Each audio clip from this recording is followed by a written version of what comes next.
এরপরে আল্লাহ তাআলা জানিয়ে দিলেন আতামুরুনান নাসা বিল বিররি ওয়া তানসাউনা আনফুসাকুম ওয়া আনতুম তাতলুনাল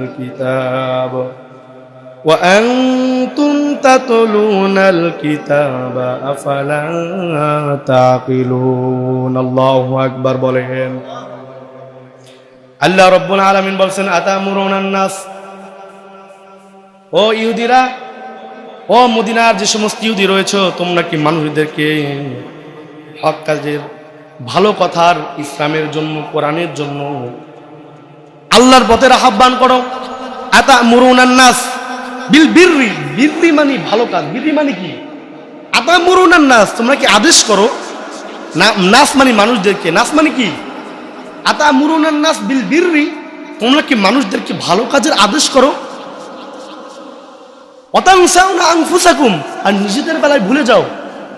ওয়া আনতুম তাতলুনাল কিতাব আফালা তাকিলুন, অথচ তোমরা তাওরাত কিতাব পাঠ করো। এই আয়াতের শানে নজুল হচ্ছে ইবনে মাসউদ রাদিয়াল্লাহু আনহু বলেন, ইবনে মাসউদ রাদিয়াল্লাহু আনহু বলছেন,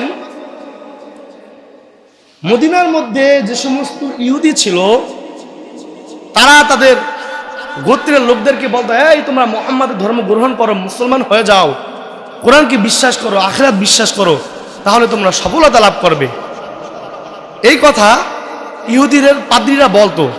কথা বুঝতে পেরেছেন? ইহুদিদের পাদ্রীরা এই কথা বলতো যে মুহাম্মাদকে মানো, কোরআন মানো, হাদিস মানো, আখিরাত বিশ্বাস করো, কিন্তু তারা মুসলমান হইতো না। এজন্য আল্লাহ বলছেন আতামুরুনান নাস, মানুষকে ভালো কথার আহ্বান করো। ওয়া তানসাউনা আনফুসাকুম, আর নিজের বেলায় ভুলে যাও। ওয়া আনতুম তাতলুনাল কিতাব আফালা তাকিলুন, অথচ তোমরা তাওরাত কিতাব পাঠ করো। সেখানে বলা হয়েছে নবী করিম সাল্লাল্লাহু আলাইহি ওয়াসাল্লাম আখিরে জামানার পয়গম্বর, এই পৃথিবীর বুকে আগমন করার সঙ্গে সঙ্গে সব ধর্ম রহিত হয়ে যাবে আর মুসলমান হতে হবে। এটা তোমরা জানা সত্ত্বেও তোমরা কেন মুসলমান হচ্ছ না? কথা বুঝতে পেরেছেন? আফালা তাকিলুন, তোমরা কি বুঝো না? কিয়ামতের ময়দানে অনেক মানুষ এরকম রয়েছে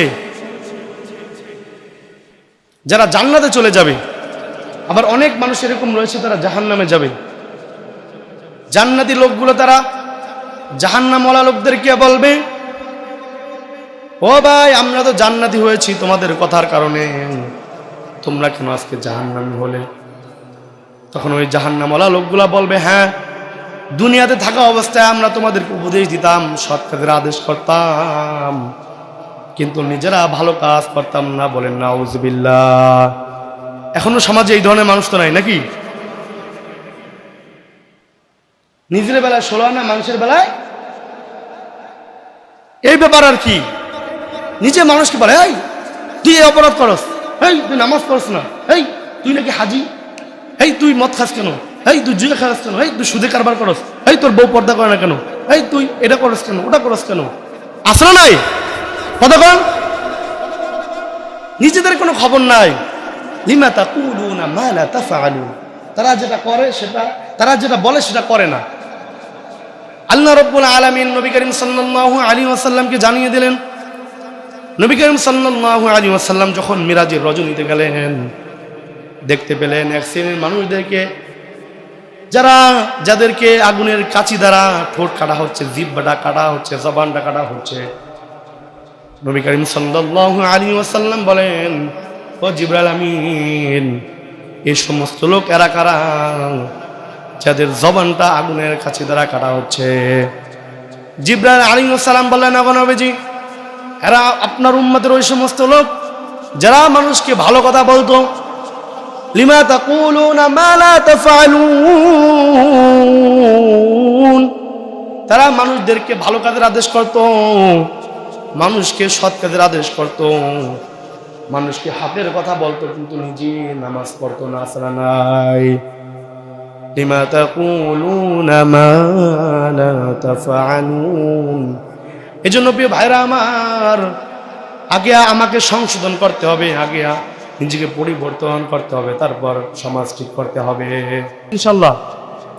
সম্মানিত হাজিরিন, জিবরাইল আলাইহিস সালামকে আল্লাহ রাব্বুল আলামিন পাঠাইলেন দুনিয়ার মধ্যে বনি ইসরাইলদের মধ্যে আর বললেন, ও জিবরাইল আমিন, তুমি অমুক গোত্রের সমস্ত মানুষদেরকে ধ্বংস করে দাও, কারণ তারা ইবাদত করে না, তারা পাপ কাজ করে, অন্যায় করে, দুনিয়ার মধ্যে বেহায়াপনা করে, জেনা করে, ব্যভিচার করে, নানান অপকর্ম করে। ওই সমস্ত লোকদেরকে আমাদের তুমি একবারে দুনিয়া থেকে তাদেরকে নির্মূলভাবে ধ্বংস করে দাও, দুনিয়ার নাম নিশানা পর্যন্ত তাদের রাখবে না।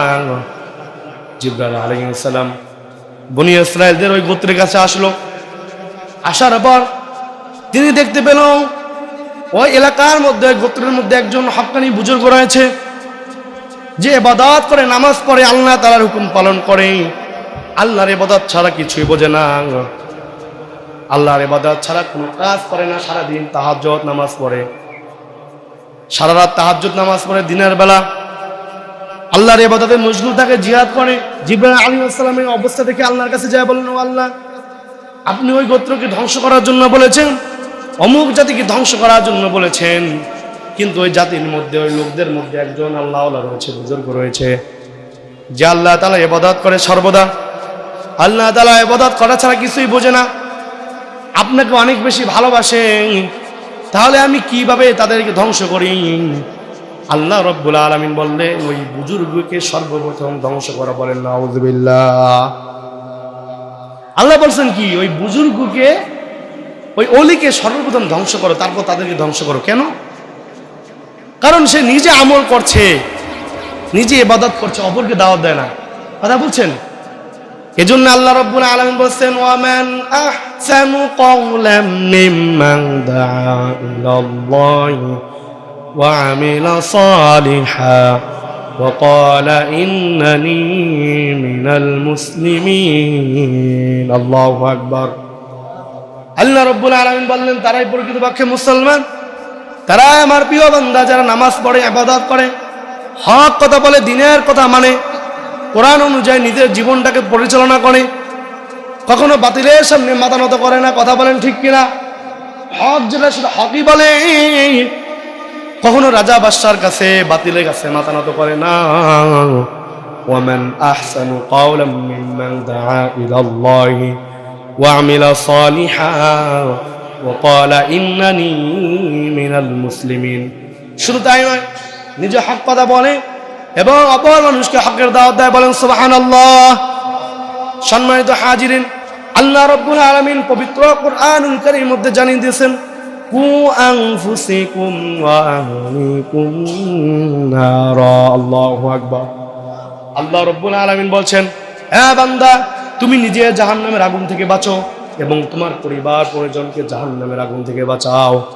এই আয়াতের ব্যাখ্যার মধ্যে হাজর ইবনে আসকালান রাহমাতুল্লাহ আলাইহি, ইবনে কাসির রাহমাতুল্লাহ আলাইহি, জালালউদ্দিন সুয়ুতী রাহমাতুল্লাহ আলাইহি, বড় বড় মুফাসসিররা সকলে একটু আমার দিকে খেয়াল করেন, আলোচনা শেষ করে দেব 2-3 মিনিটের মধ্যে।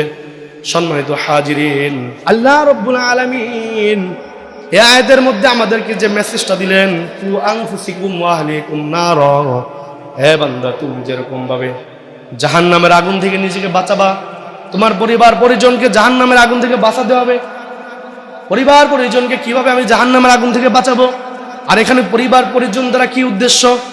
অনেকে মনে করতে পারে পরিবার পরিজন দ্বারা উদ্দেশ্য হচ্ছে ছেলে মেয়ে, নাতিপুতি, স্ত্রী, ঘরের মধ্যে যারা আছে তারা।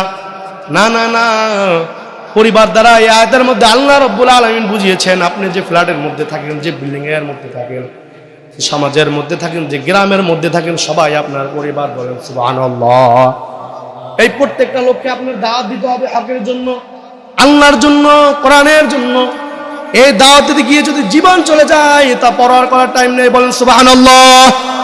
সাহাবায়ে কেরাম ইসলাম ধর্ম গ্রহণ করে সঙ্গে সঙ্গে বাল্লিগু আন্নী ওয়ালাউ আয়া, এই হাদিসের উপর আমল করার জন্য পৃথিবীর বিভিন্ন প্রান্তে তারা চলে গিয়েছেন, শহীদ হয়েছেন, তাদেরকে নির্যাতন করা হয়েছে, তারা পরোয়া করে নাই। এজন্য আল্লাহ তাআলা তাদের এই মেহনত দেখে, তাদের প্রচেষ্টা দেখে আল্লাহ তাআলা বলছেন, ও সাহাবারা, রাদিয়াল্লাহু আনহুম ওয়া রাদু আন, আমি আল্লাহ তোমাদের উপর সন্তুষ্ট হয়ে গেছি। ওয়ামান আহসানু কওলাম মিম্মান দাআ ইলাল্লাহি ওয়া আমিলা সালিহান وقال إنني من المسلمين। এই আয়াতের মিসদাক আমরা তখনই হতে পারবো যখন আমরা হক কথা বলবো। এরপর নবী করিম সাল্লাল্লাহু আলাইহি ওয়াসাল্লাম বলেন, মান রা মিনকুম মুনকারান ফালিয়ুগাইয়ির বিয়াদি ফাইন লাম ইস্তাদি ফাবিলিসানি ফাইন লাম ইস্তাদি ফাবিকলবি ওয়া যালিকা আদাফুল ঈমান। সমাজের মধ্যে যখন অন্যায় দেখো, কোরআন বিরোধী কোনো কাজ দেখো, রাসূল বিরোধী কোনো কাজ দেখো, আল্লাহ বিরোধী কোনো কাজ দেখো, শক্তি দ্বারা সেটাকে প্রতিরোধ করতে হবে। কথা বলেন ঠিক কিনা? সম্মানিত হাজিরিন, আল্লাহর জমিনে আল্লাহর দ্বীন প্রতিষ্ঠিত করার জন্য ওমর রাদিয়াল্লাহু আনহু শহীদ হয়েছেন, বাতিলের কাছে মাথা নত করেন নাই। উসমান রাদিয়াল্লাহু আনহু শহীদ হয়েছেন, বাতিলের কাছে মাথা নত করেন নাই। আলী রাদিয়াল্লাহু আনহু শহীদ হয়েছেন, বাতিলের কাছে মাথা নত করেন নাই। আল্লাহর জমিনে আল্লাহর দ্বীনকে প্রতিষ্ঠিত করার জন্য, নবীর সুন্নাতকে গোটা পৃথিবীটাকে আদর্শবান করার জন্য প্রয়োজনে রক্ত দিব, যুদ্ধ করব, আবার মাঠে নামবো। বাতিলের কাছে কখনো মাথা নত করব না। প্রয়োজনে আবার যুদ্ধ করবো। এই বাংলার জমিনটার থেকে সমস্ত নাস্তিকদেরকে তাড়িয়ে ছাড়বো। সবাই রাজি আছেন? সমস্ত বাম রামদেরকে এই বাংলার জমিন থেকে আমরা তাড়িয়ে ছাড়বো ইনশাআল্লাহ। আমরা যদি সকলে একত্রিত হয়ে আবারও নামতে পারি, সমস্ত বেঈমানরা আবারও পালিয়ে যাবে লেজ গুড়িয়ে। কথা বলেন ঠিক কিনা? কথা বুঝেন না? এক আঙ্গুল দিয়ে যদি গুঁতা মারি ডালের মধ্যে, কোনো কাজ হবে নাকি? 5টা আঙ্গুল একত্রিত করে, 5টা আঙ্গুল এক করে যদি এক ঘুষি মারি, একটা ডাল ভেঙে যাবে না? আমি যদি এভাবে তাকে একটা গুঁতা দিয়ে এক আঙ্গুল দিয়ে, সে ব্যথা পাবে? আঙ্গুল সমষ্টিত করে যদি তাকে একটা ঘুষি মারি, তার থতমা ব্যাকা হয়ে যাবে। কথা বলেন ঠিক কিনা? আমরা ভয় পাই, আমরা লেজ গুটিয়ে গিয়েছি। নতুবা সাহাবায়ে কেরামের সংখ্যা ছিল খুবই কম। সাহাবায়ে কেরামের সংখ্যা ছিল খুবই কম। সাহাবায়ে কেরামের সংখ্যা ছিল 313 জন, আর কাফির গোষ্ঠী ছিল হাজার হাজার। তারা ছিল সশস্ত্র, তাদের মধ্যে ঘোড়া ছিল, অস্ত্র ছিল, সব ছিল। তারপরে তারা পরাজিত হয়েছে কেন? কারণ সাহাবায়ে কেরামের মধ্যে ঈমানি চেতনা ছিল। বলেন সুবহানাল্লাহ। তারা মনে করত আল্লাহর জন্য জিহাদ করব, গোটা পৃথিবীর কোন বাতিল শক্তি আমাদেরকে কখনো পরাজিত করতে পারবে না। কথা বলেন ঠিক কিনা? আর আমরা বাংলাদেশের লক্ষ কোটি কোটি তাওহীদি জনতা, কখনো নাস্তিকরা ইসলামের বিরুদ্ধে কথা বলে, কোরআনের বিরুদ্ধে কথা বলে, আমার নবীকে নিয়ে কথা বলে। আমরা এতটাই দুর্বল হয়ে গিয়েছি যে আমরা আন্দোলন করার সময় পাই না, আমরা এটার প্রতিবাদ করতে সময় পাই না। কথা বলেন ঠিক কিনা? অথচ এখন বেঈমানরা সংখ্যায় খুবই কম, আর মুসলমানরা সংখ্যায় খুবই বেশি। তারপরেও কেন মুসলমানরা আজকে লেজ গুটিয়ে বসে আছে? কারণ মুসলমানরা সাহস পায় না, সে ঈমানের চেতনা মুসলমানদের নাই। কথা বলেন ঠিক কিনা? সম্মানিত হাজিরিন, এজন্য খুব খারাপ একটা সিচুয়েশন চলছে দেশের মধ্যে। কথা বুঝতে পেরেছেন? আল্লাহ তাআলা এদেরকে ধ্বংস করুক, অথবা আল্লাহ তাআলা এদেরকে হেদায়েত দান করুক। যদি হেদায়েত না থাকে, আল্লাহ তাআলা এদেরকে ফিরআউন নমরুদের মধ্যে একবারে দুনিয়া থেকে বিনাশ করে দেয়। আমিন বলেন। কথা বুঝেন নাই?